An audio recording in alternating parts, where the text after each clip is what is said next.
In 1898, Daniel Plainview is doing some prospecting in New Mexico when he finds silver. Excited, he puts some dynamite to create a bigger hole, but when he re-enters it after the explosion, he falls and breaks his leg. This isn't enough to make him give up though. He puts the silver inside his shirt and climbs out while dragging his broken leg. Then he drags his body through the dirt all the way to town to sell the valuables he has found. In 1902 he has changed to the oil business and started his own drilling company. While drilling in Los Angeles, an accident with the machinery kills one of his employees and leaves an orphan baby. Daniel decides to adopt him as his own son, H.W. Plainview, who becomes his nominal business partner. From then on, Daniel goes from town to town with a heartwarming speech for people to choose him other big companies when it comes to leasing their land for drillings, using his son to convince them he is a family man that works with honest local workers and doesn't cause trouble, unlike corporations. Whenever someone asks him about his wife, he just says she died in childbirth. One day in 1911, Daniel is approached by Paul Sunday, a young man that claims his family's property in Little Boston, California has oil underground. Daniel tries details out of him, but Paul proves to be a tough negotiator and ends up getting $500 in exchange for the location of his family's goat ranch, where he swears plenty of oil will be found. Many days later, Daniel and H.W. show up there, pretending they are merely hunting for quail. They meet Paul's father Abel Sunday, who offers them his hospitality, including some water and some goat milk, brought to them by one of the daughters, Mary Sunday. While setting up camp, they also meet Paul's twin brother Eli Sunday, a pastor that promises to bring them dinner. While investigating the area, they discovered Paul had been telling the truth and there is oil in his land. Daniel thinks this is a great spot to build a pipeline, take it to the beach, and strike a deal with Union Oil, therefore avoiding the costs of railroads and shipping. Later, after having dinner with the family, Daniel tells Abel that he wants to buy his land because he loves hunting for quail in a speech about how oil drilling equals an opportunity to grow, because his employees come with their families, so they'll start schools, wells, new roads, and lots of cultivation, and all of that means employment. After days of building, the well is ready to get started. Eli comes with his church group to give all workers a welcome, then he has a talk with Daniel, requesting to bless the well before the drilling starts.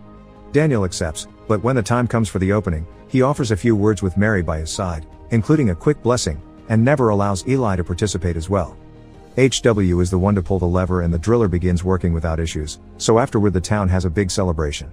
Right in front of Abel while he is eating, Daniel talks to Mary and promises her dad will not hit her anymore. Not too much time passes before one night, there is an accident in the well and Daniel scolds his men for not warning each other correctly when someone goes down there, then makes sure to safely put away his possessions in a chest. The following morning, he goes to the church to talk to Eli and sees him give one of his sermons, which is quite dramatic and even includes some miraculous healing of an old lady's arthritis. After the mass is over, Daniel asks Eli to say some words when they bury the employee and to make sure his possessions reach his family, which Eli agrees to, but they still argue over faith. Eli thinks it is dangerous for the men to work on an unblessed well, but Daniel refuses to give time out to his employees to go to church and their free time should be spent resting so they can work 12-hour shifts. The church is also going through renovations because Eli has more followers now, so they are building a bigger space. Many days later, the workers find a gas leak that causes an explosion. HW is there when it happens, and Daniel rushes to rescue him before the fire begins, but by the time they go back to the house the damage has already happened. HW is now deaf. The drilling tower eventually crumbles down, but the fire continues, so the next day they use dynamite to put it out, because it forces the burning oxygen away from the fuel source. That night, Daniel sleeps cuddling his son. But as days pass, HW continues to stay in bed depressed, so Daniel begins working on finding him a teacher from the city. Sometime later, Eli approaches Daniel in front of his employees and demands the money he owes him. Daniel answers by slapping him and throwing him on the ground, hitting him as he calls him out for not healing his son as he does with his believers. He also drags him by the hair and drops him on a pool of oil, telling him not to even try to ask for that money. Later in the evening, while the Sundays are having dinner, Eli gets angry with Abel for having let Paul tell strangers about the land and for trusting Daniel, even going as far to jump on him and throw him to the floor while insulting him. Days later, a mysterious man appears at Daniel's door claiming to be Henry Plainview, Daniel's half-brother from another mother. Daniel doesn't believe him at first, thinking he is just here for the money, but Henry proves himself by showing him a letter from their sister where she tells him their father died 3 months ago. Henry tried to do some drilling in the past too, but never was as successful as his brother. He also got into some trouble and was in jail for a while. After Daniel puts HW to sleep by making him drink milk mixed with liquor, the siblings share some cigarettes and Henry swears he hasn't come for the money or any favors. He is just looking for honest work, and Daniel allows him to stay. They spend the evening drinking and sharing their pasts, although Daniel keeps many details to himself. He does admit he is very competitive and doesn't want anyone to succeed because he hates most people. That same night, HW starts a fire inside their house. Henry wakes up just in time to put it out and HW tries to run away, but Daniel goes after him and catches him before he can escape. The following day, Daniel takes with him to board a train, pretending they're going on a trip together. When the train is about to leave, however, Daniel tells him he needs to have a word with the conductor and gets off, leaving the kid alone. HW realizes he is being sent to the city on his own and tries to get off as well, but the train is on the move and it is dangerous, so a man pulls him back to make him stay. Sometime later, Daniel and Henry have a meeting with some representatives from Standard Oil, who want to buy his entire business and land. Daniel seems to be willing to listen at first, but he is not sure what he didn't work. The representatives keep mentioning he could spend more time with his son, and Daniel takes it as a slight and turns down the offer, leaving while feeling very offended. HW is away but Daniel asks for news about his life every now and then. Eventually, Daniel makes a deal with Union Oil to build that pipeline to the coast he wanted. The only issue is the last bit of land to William Bandy, whom he never visited to talk. He goes to see him today, but he is not at his house. Only his grandson is there and tells him they will never allow him to drill in their property. Daniel says he doesn't want to drill and promises to talk to Bandy later. Then he goes out with Henry to put various metal stakes on specific spots around the land. After an afternoon spent swimming with his brother, Daniel tells him some stories about their old neighborhood, and Henry's answers make him suspicious. Later in the evening, he lends Henry some money so he can hire a girl, and when he comes back, Daniel confronts him with a gun. Henry admits he is a nobody that met Henry in the city and they became friends while working together for months. The real Henry did want to visit his brother, but they didn't have enough money, and he eventually died of tuberculosis, so this nobody officially baptizes him. The whole town welcomes him, happy for him to be one of them, including young Mary. The construction of the pipeline begins with no issues, and Daniel makes HW return home, telling him he loves him when he arrives and letting HW hit him as an answer. A teacher has also come with him so he can continue learning sign language. Daniel takes HW out for lunch, and in the restaurant, they come across the men from Standard Oil. Daniel making a scene to show them he is being a good father that takes care of his son while having a successful deal with Union Oil.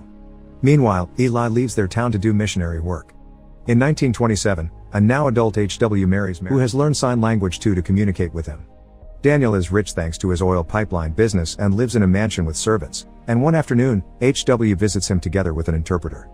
He tells his father that he loves him but he misses working on the fields, so he and Mary are leaving for Mexico to start their own drilling company. Daniel isn't happy to hear this, claiming this makes HW his competitor, no matter how his son denies it is not like that. He also keeps using demeaning vocabulary to refer to his sign language and demands HW to use his own words, so he repeats he's going to Mexico with his own voice.